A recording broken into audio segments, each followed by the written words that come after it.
Welcome to Building the Future, hosted by Kevin Horick. With millions of listeners a month, Building the Future has quickly become one of the fastest rising programs, with a focus on interviewing startups, entrepreneurs, investors, CEOs, and more. The radio and TV show airs in 15 markets across the globe, including Silicon Valley. For full showtimes, past episodes, or to sponsor the show, please visit buildingthefutureshow.com.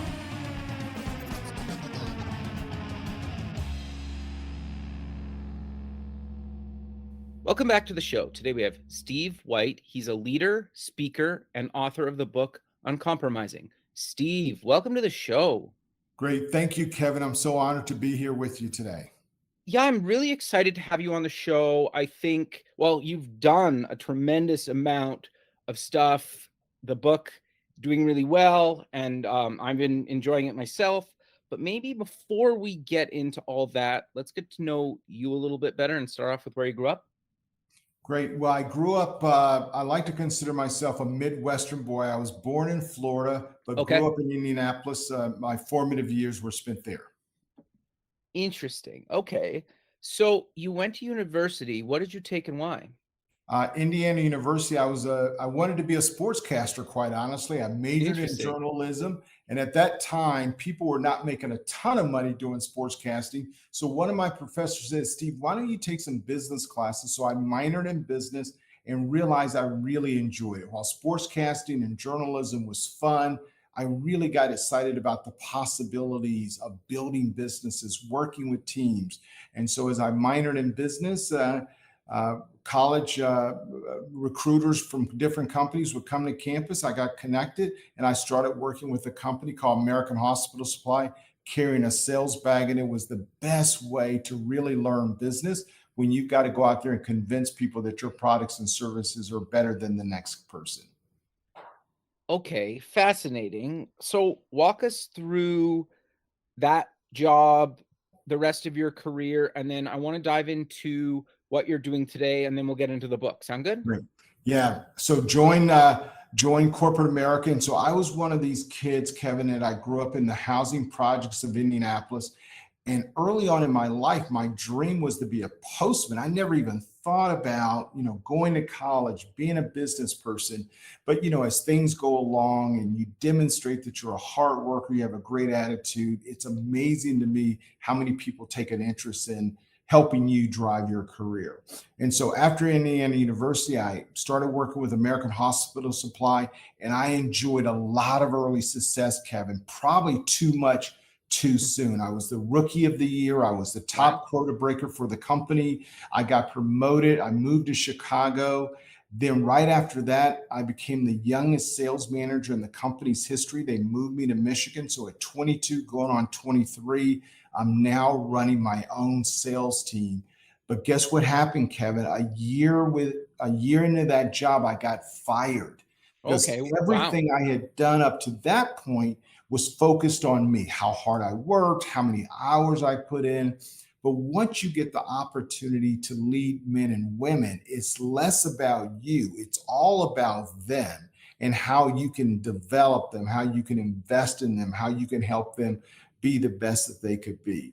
And I didn't understand that. And as a result, we were not generating proper business results, and I got fired. And it was probably the best thing that could happen to me, Kevin, because another mentor with the company, another division in the company, called me up and said, look, I see more in you than they do. However, if you continue to lead the way you're leading, you're not going to be successful. He said, I'm going to move you to Chicago. His name was Darnell Martin. He's no longer with us now.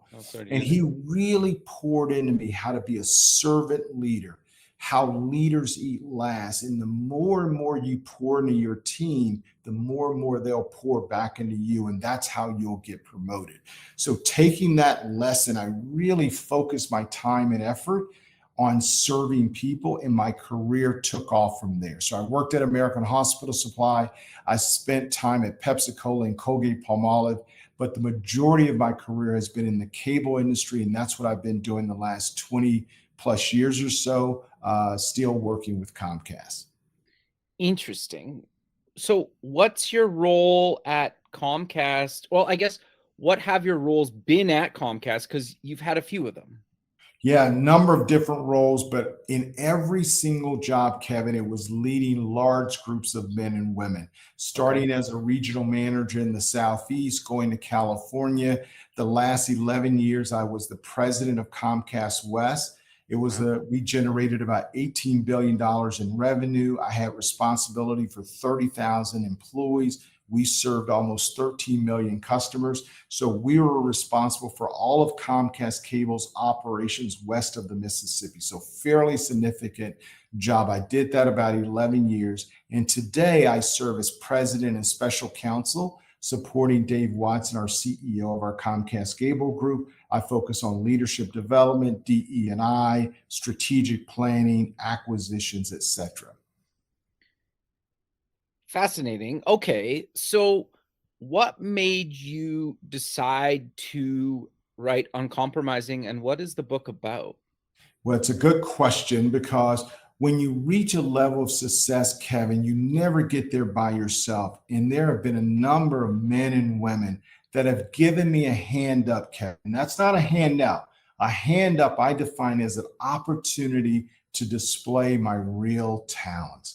And so what better love letter to write them than to take all of those lessons learned, put it in a book, and share it with others. And we came up with the title Uncompromising, Kevin, because one of the quotes that really inspires my life is the Mark Twain quote. The two most important days in your life, Kevin, is the day you're born. The second is when you find out why. And once you find why you've been placed on this earth, that is what you're uncompromising.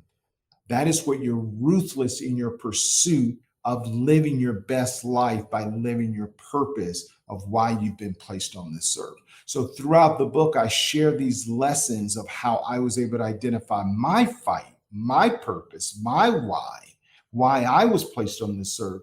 And I talk about these 7 pathways of how, once you identify your purpose and why, how do you stay focused on that? How do you not lose sight of that so you can create a life of success, legacy, and impact? And so that's why I wrote the book. It's a love letter to all the men and women who have given me a hand up. And now I would like to pay it forward and share those lessons learned with others. And this is a book not just for business people. Certainly there's a business angle to it, but it's to that single mother who wants to share with her oldest son to give him inspiration and to help him navigate. It's to the pastor of a church. It's certainly to business leaders. It's to a father who's raising 3 kids by himself.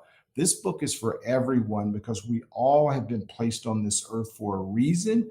The sooner we find out why, boy, that really sets us on a path of success, legacy, and impact. No, I think that's really great. And you mentioned something that I think, like, it's so important to, once you get to some sort of success, whatever that means to you, is to give other people that break as well, because somebody did it to you, and paying that forward is so important. And I'm glad that you brought that up and you mentioned that and you cover that in the book. And you know, Kevin, that's such a good point. There's a song called Glories, and I love this line. We all will die twice in our life. The first time is when somebody places us in our grave or in our mausoleum or wherever we go. The second is the last day someone mentions your name. Totally. Yeah. So think about that, Kevin. If we could all focus on, long after we're gone, in a positive way, people are still mentioning our name. What an awesome legacy. Long after we're gone, people are still mentioning our name in a very positive light. That is a life well lived. Couldn't agree more. So I'm curious, because it's very challenging to actually find a passion, never mind like why, and how do you leverage that and find your why? And can you walk us through some pathways and findings of how people can start to do that? Yeah. Well, the first thing is finding your fight. And I found mine through adversity. As I mentioned earlier, I got fired. And so that allowed me to get reconnected to my purpose. It was always there. I had just lost track of it. But I often get that question, Kevin, how do I find my purpose and my why? First of all, you got to reflect. This is not an easy assignment that you're just going to wake up one day and says, aha, I've got it. It certainly takes reflection. But here's the 3 questions I always pose to people. Number 1, what are you good at? And, get others' opinions, because I think I'm a great singer. My wife tells me I'm not. So make sure you get confirmation. What are you good at, Kevin? And then what are you passionate about? And number 3, what would you do for free? So if you could find something that connects those 3 questions, that gets you on your path to identifying your purpose and why. And I know for me, my purpose is, how can I create a table of prosperity for as many people as possible? So I love leading men and women, and I would do it for free if I have to. But I promise you, if you're good at it, you're passionate about it, and you would do it for free, somebody will find a way to pay you for your services. So just focus on the process of identifying it. So then once you identify your fight, that's number 1. Number 2 is I talk about, how do you stay focused on that prize? How do you avoid the day-to-day distractions of life so you can stay focused on your right road? Number 3, how do you live your life as a learning lab? Identifying your purpose is one thing, Kevin. Becoming really good at it is another. So that's why you always have to be on this journey of learning and growth, and how can I get better at it? I'm sure you're much better at this now than you were on your first session, because you've learned and you've found people that you can develop and grow under. So those are just 3 approaches. So 1, find your fight. Then we talk about it in the book, how do you focus on the real prize? And number 3, how do you live your life as a learning lab as you move forward? Number 4 is think and act like a business, invest in you, Incorporated. One of the things, Kevin, I talk about while I work for Comcast, and I really enjoy working for Comcast, my real job is I'm chairman and CEO of Steve White Incorporated. Now, Comcast purchases my services, so I'm very excited about that. But I have to think and act like a business. I have to develop my business. I have to pour into my craft. So companies like Comcast will be interested in purchasing my services. So it's a different mindset. It's a different way of thinking. But I work for Steve White Incorporated, and that's pathway number 4, think and act like a business. Pathway number 5, and I'll be quick, own your attitude and your effort. Those, Kevin, at the end of the day, those are the only 2 things you truly can control. Number 6, the line to success is never a straight road. There will be peaks, there will be valleys. So how do you navigate uncertainty? And then finally, none of us get to a level of success on our own. So how do you commit to what I call road dog relationships? So those are the pathways that I talk about in the book. So you can identify your purpose and why, and then how do you stay focused on that as you move forward to a life of legacy, impact, and commitment. No, I think that's really good. But I'm curious, I want to dive a little bit deeper onto a couple of these pathways, because I think they're the hardest and probably the ones to get the most sidetracked. And you could correct me if you're wrong, but I think the first one is your pathway to the avoiding distractions, keeping you on the right road, because it is so hard to get stuck, or it's so easy to get stuck in kind of that dead end job or whatever it is, and actually kind of forget about that. Do you agree with that, or what are your thoughts around that? Oh, absolutely. And Kevin, that's why one of the things I talk about is this road dog relationships. Kevin, is so important to surround yourself with men and women that will challenge you to be your best. They won't allow you to settle.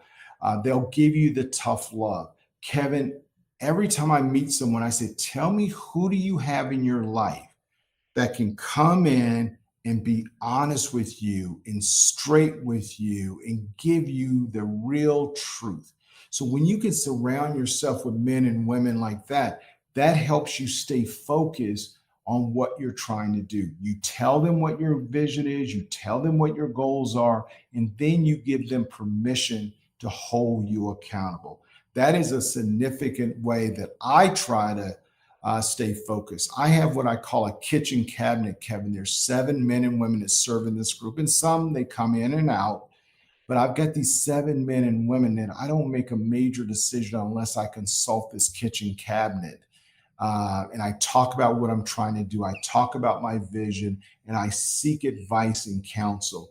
Those are the steps that I take to try to stay focused on the real prize. And that's why it's so important, Kevin, that you have that North Star. You know what your purpose and why is. So every day as you make decisions, you now have a lens of how to make decisions, because you always start, is this in service of my North Star? Is this in service of my purpose and my why? If not, it becomes an easy decision not to be distracted by that. No, I 100% agree, but I'm curious because, and let's use your Comcast role as a good example. You're very high up in the company. And so how do you make people that are either peers of you or under you feel like they can actually give you that honest feedback and not just tell you, what you kind of, they think you'd want to hear? Because I think somebody in your role getting constructive criticism can go kind of bad sometimes. So how do you make sure that people are comfortable to actually do that and give you that real feedback? Yeah, it's a good question, Kevin, because everyone's not going to feel comfortable. So don't try to make someone if you know they're not going to be comfortable with, but find somebody on your team or in your organization or peers that you know would feel comfortable doing it. So here's my steps. One is I go to them and I ask them and I give them the permission. Okay. And the way I start off, Kevin, is I'm vulnerable with them. I say, here, so let's say you're that person. I say, Kevin, here's where I'm struggling. Here are the two or three areas that I'm really messing up right now, and I'm really struggling to find my way. So by you showing vulnerability, that sends a message to that other person that this person is self-aware. They're aware enough of their own shortcomings that's going to make it easier. And then number 3, the first time they do come with feedback, don't shoot the messenger, because that'll turn around. Embrace it. Say, you know what? That's an interesting point. I need to think about that because I didn't realize I was doing that. And then you do that more and more, that person will start to get more and more comfortable doing that as you move forward. But I think you give them permission. Number 2, you show vulnerability. You share with them what you're trying to accomplish and where you're struggling.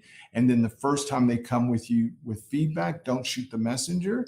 The first time, just listen. Sometimes I don't even ask follow-up questions. I just listen, soak it in, and I ask them, can I come back to you because I want to think about the feedback that you just shared. And then once you start doing that, people will start to get really comfortable giving you that feedback, and then you're on your way. I think that's really good advice. So one thing I just want some clarification on: when you go to somebody, you're asking for help and you're not giving them like, I've thought of this already and here are 3 things or whatever the number is that I'm thinking we could do to solve this. Like, you're basically going with a blank piece of paper saying like, I need help coming up with those 3, 5, 10 solutions. Is that correct? That's right. Or it could be, hey, I'm trying to be here. Let me give you an example. If you work for me, Kevin, one of the first things I do is I say, tell me your greatest hopes and dreams for your career. What is it you're trying to accomplish? Where do you want to go? Because that will now shape the kind of feedback that I'm going to give the person. Then I say, okay, well, how bad do you want that? And then what role can I play? And so you kind of gain that agreement up front. And then that's when you start with a blank piece of paper and you say, well, look, my goal is I want to be the vice president of this department. Tell me what might get in my way. And that's where you start with a blank piece of paper. Now, the other person says, well, here are 2 things that I've observed, that if you could work on these 2 things, I think it will start to put you in that conversation, and then you're on your way.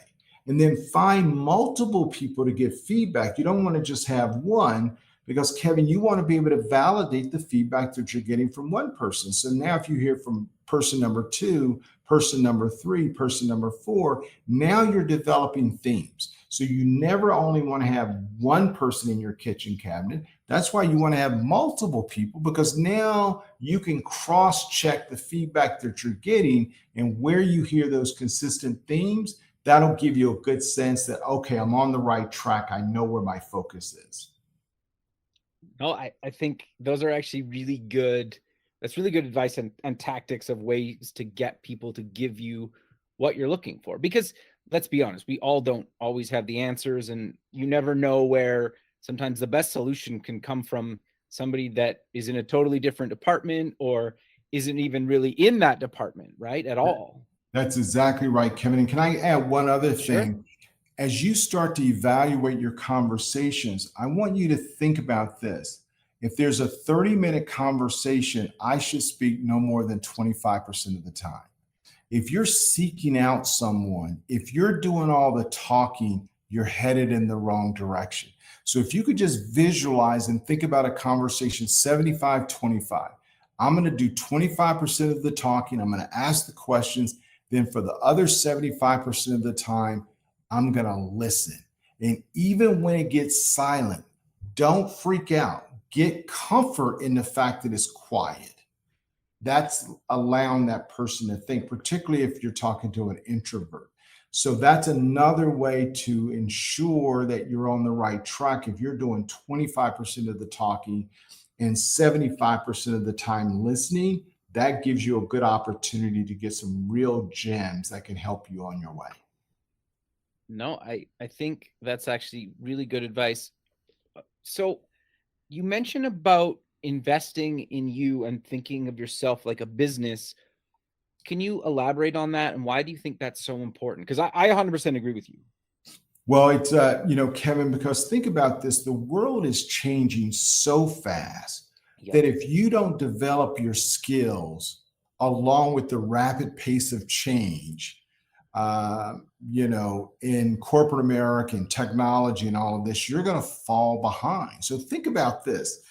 I'm going to take something really simple. Just think if you're not very computer literate, can you imagine surviving the last 2 years when everybody's at home and technology is the key to connecting with your teammates and all of this, but you have not developed those skills in that area? You're going to be in real trouble. So when you start thinking about yourself as a company, you're constantly now thinking about, what else can I do to build my company to make it stronger? Let me give you an example. Success is never a straight line to success. So you might have an opportunity at work to take a lateral move. And you say, well, why would I do that? Because by investing in your company, you're going to pick up new skills that you don't have today that's going to actually make you more and more attractive. So now when you start to think about yourself as a company and the company comes to you with a lateral move, you now can view that from a different lens. You're not saying, well, wait a minute, I'm not going up the ladder, I'm going sideways. Well, maybe that's a good decision that helps you build your company. For example, when I was working at Comcast, I was a regional leader in the Southeast. The company offered me a regional job running the state of California. Now, it's a similar job, a few more customers, a few more employees, a little bit more in revenue. But I recognized that by moving to California, I was going to learn a different skill set. It was a different marketplace. It was a little unique and challenging versus the Southeast. So I was able to go invest in my company, build out some incremental skill sets, which then made me even more attractive to Comcast. And that's when I got elevated to president of Comcast West, which placed me in one of the top 5 or 6 leaders for the entire company. And I believe a big part of that was I stretched myself and I got some incremental skills. So that's the mindset when you start thinking about yourself as a company. And Jay-Z, the rap, has a great line. He says, I'm not a businessman, I am a business. And that's what we all are. We're a brand, we're a company, and people invest in our company. So therefore, you want to make it as attractive as possible. Interesting. And I think that plays into another chapter where you talk about attitude and effort. Why do you think those two things are so important? Because they're the only two things, Kevin, that you truly can control. Interesting. There's nothing else you can control. You can control your effort. And so I tell people, I'm going to outwork you. And I'm not saying that's working 24/7. But what I'm saying is that if I'm taking my son to a soccer game, I always got a notepad near me. So if an idea pops in my head, I'm going to scribble it down. I'm still invested in my son. I'm still going to the soccer game. That's what I call effort. It's not always working 24/7. Sometimes you do have to work 24/7 because there's a major project you got to get out the door. And then attitude. Now think about this, Kevin. Who are you most attracted to? Somebody that works really hard, that puts in the effort, and they bring a great attitude. Now compare that to somebody who does not have a great attitude, even if they work all the time. You don't want to be around that person. That's not somebody you want to go invest in. But when you can run across somebody who has a great attitude and they're willing to put in the time and effort, that's what's going to attract people to you. So if you think about my career, I talk about hand up versus hand out. People giving me opportunities because I work extremely hard and I was focused on getting the ball across the finish line with a great attitude. That attracts people to your company. Just like Procter & Gamble, who sells detergent or soap, they're trying to make their product as attractive as possible so you'll go to the store and buy it. Running your business is no different. You want to attract as many people to your company as possible, and having a great attitude and great effort attracts people to your company. No, I 100% agree with you. I think it's really good advice. Obviously, you obviously have leveraged relationships, but what's your advice or thoughts around kind of networking and nurturing those relationships? Because in my experience, in a lot of cases, getting promoted or waiting for the right time to ask for a raise or ask for a new promotion or whatever is all about patience. And I am not a patient person. And so like, that's something that I've been kind of struggling with over the last number of years. But in a lot of cases, I just find like, if I just try to have patience, chill, keep networking, keep making relationships, whether it's internally or externally at a company or kind of just in an industry, that to me has brought me more success than always trying to be that impatient kind of like everything needs to happen today or within this week. Or what are your thoughts around that? Yeah, the way I stay patient, as long as I know that I'm moving toward my goal, I can be patient. If I'm not moving toward my goal, that's when I become impatient. So let's just take an example. So let's say you're working for a company, and I'm going to use Comcast as an example. So for a long time, our reputation as a customer service oriented industry was not very positive. There were always these jokes about the cable guy, they never show up, and all of this. And our company made a real commitment to customer experience. And I like to believe we made great strides. So as I thought about my goal and where I wanted to go, I tell people run to the biggest challenges of your company because that's how you get recognized and noticed. So I poured myself into customer experience. I learned everything that we were trying to do as a company. I spent time talking to customers. I spent time calling customers if they had a bad issue to learn from them, to say, hey, what did we do right? What did we do wrong? And so I was developing those skills by running to the biggest challenge the company is facing, and that's where I focused a lot of my attention. So you're not impatient as long as you feel that you're moving toward your goal. So you always want to put yourself in a position that you're working toward your purpose, your why, and your ultimate goals for your life and for your career. And so that's what kind of keeps me focused. And let's talk about relationships, Kevin, because we know that relationships are a critical part of success. But what happens is sometimes people treat every relationship the same, and they approach 50 relationships all with the same amount of effort. No. Let's be very strategic, because there are going to be relationships. Some are going to be A relationships, B relationships, and C. That not from a lack of importance. So let's say I'm focused on customer service. Don't you think I'm going to identify people in our company that are really good at that? and I'm going to go develop relationships with them so I can learn more about this thing called customer experience. And not to say community affairs is not important, but that's not what I'm focused on. That's not the biggest challenge of the company. So I'm not going to spend a lot of my time and energy learning about our community affairs effort. I'm going to take that time and focus on customer experience. So you have to be very strategic about your relationships. Where do you want an A+ relationship?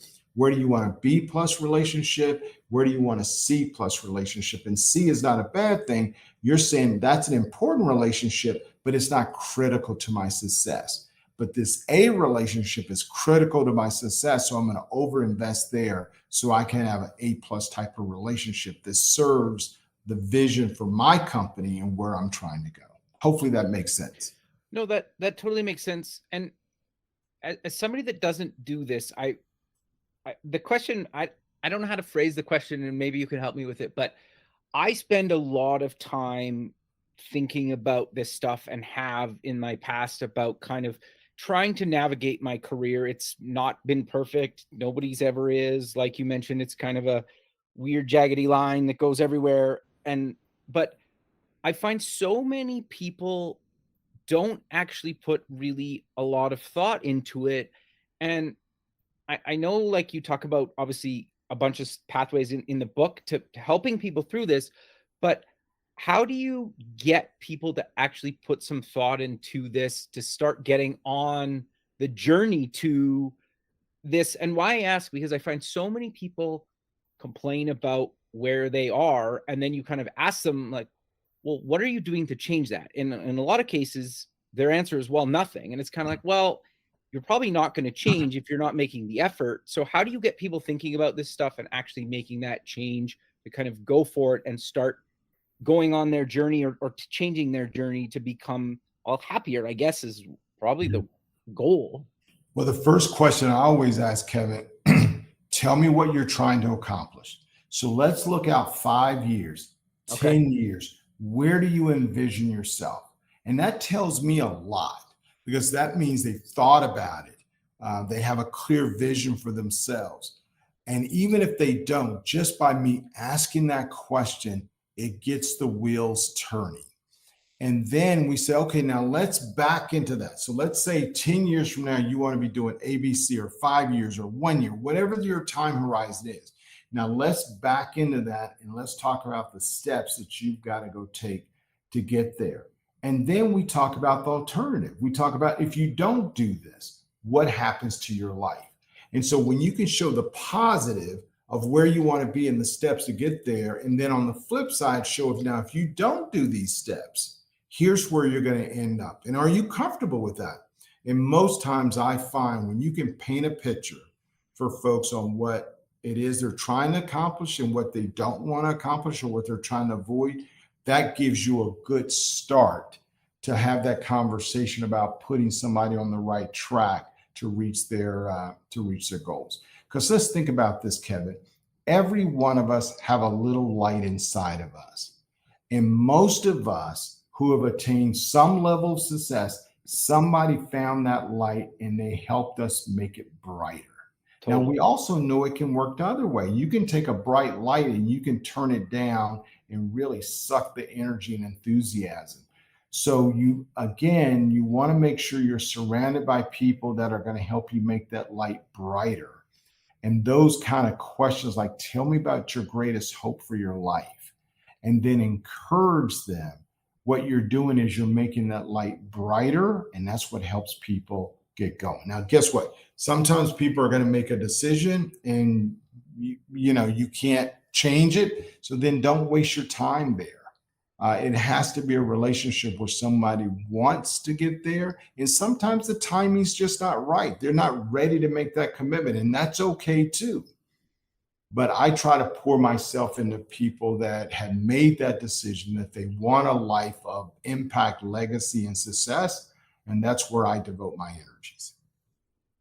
No, interesting. I think that's really good advice. And it is good about asking just like simple, basic questions to people to get them thinking about it, right? So maybe you can inspire them to do that, because I think we all want our close friends and family and maybe coworkers and that to be successful and whatever that means to them. And I don't always mean money, because I think in a lot of cases, money doesn't necessarily mean you're fulfilled and you're successful.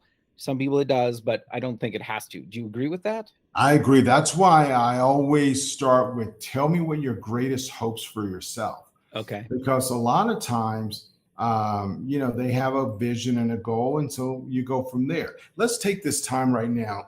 There's this popular phrase, Kevin, called the Great Resignation. I ignore that. I call it the Great Reset. And people say, Steve, what do you mean the Great Reset? Sure. What COVID did, it forced all of us to step back, take time, think about where we're going.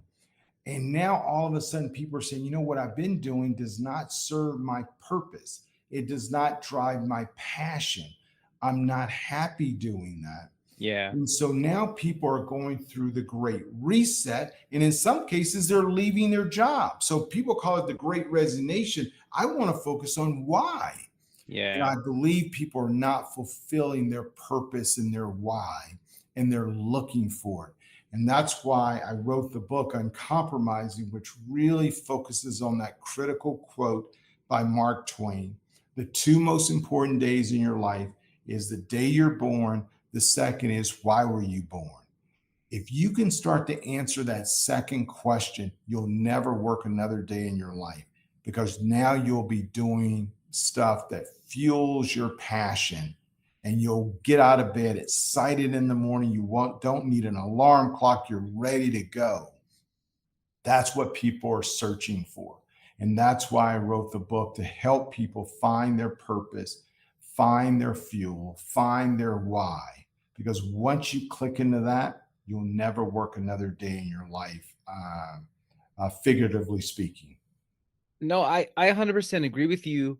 But what do you, because still some people I find are just scared to make, or at least start on that path to change. What advice do you give people to actually like go for it? Because there's a big line to saying like, I really need to make a change, and actually starting down the road to make that change. Yeah, the most powerful thing, Kevin, I use is tomorrow's not promised. You just start there. Say, do you believe tomorrow is promised to you? No one answers the question. Yes, Steve, I'm entitled. I'm entitled to live 50 more years. No one says that, Kevin. Right. And you say, okay, if tomorrow's my last day on this earth, am I pleased with my life? Have I have I created a legacy? Have I made an impact? Did I fulfill my full potential? If that does not give you a sense of urgency, that if tomorrow I were to leave this earth, have I lived a meaningful life? That normally stops people to think, because everyone knows tomorrow's not promised. And I think COVID, this pandemic, made all of us look inward to reflect that we don't have as much control as we think we do. One day you're going wherever you want to go. One day you're at work. And then literally within a handful of days, we were on lockdown. Yeah. So if you thought you had control, that was a great reminder that you don't. And so if tomorrow's not promised, how do you start living right now? No, I think that's really good advice, but we're kind of coming to the end of the show. So how about we close with mentioning where people can get more information about yourself, the book, and any other links you want to mention? Great. Thank you, Kevin, for allowing me to join you today. The book, Uncompromising, the ebook and audiobooks available now. The hardcover comes out on March 8th. It's available on Amazon or any other places that you buy your books. But if you want to learn more about the book, about me, if you want to follow me on social media, please go to my website, stevewhitespeaks.com. Again, that's stevewhitespeaks.com. You can find out information on the book. You can find out how to follow me on social media, but there's also some other goodies there to help you start building toward your best life. Perfect, Steve. Well, I really appreciate you taking the time out of your day to be on the show, and I look forward to keeping in touch with you. Great. Thank you, Kevin. It's been an honor being with you today. You as well. Thanks very much. Okay, bye. Thanks for listening. Please visit our website at buildingthefutureshow.com to join the free community, sign up for our newsletter, or to sponsor the show. The music is done by Electric Mantra. You can check him out at electricmantra.com and keep building the future.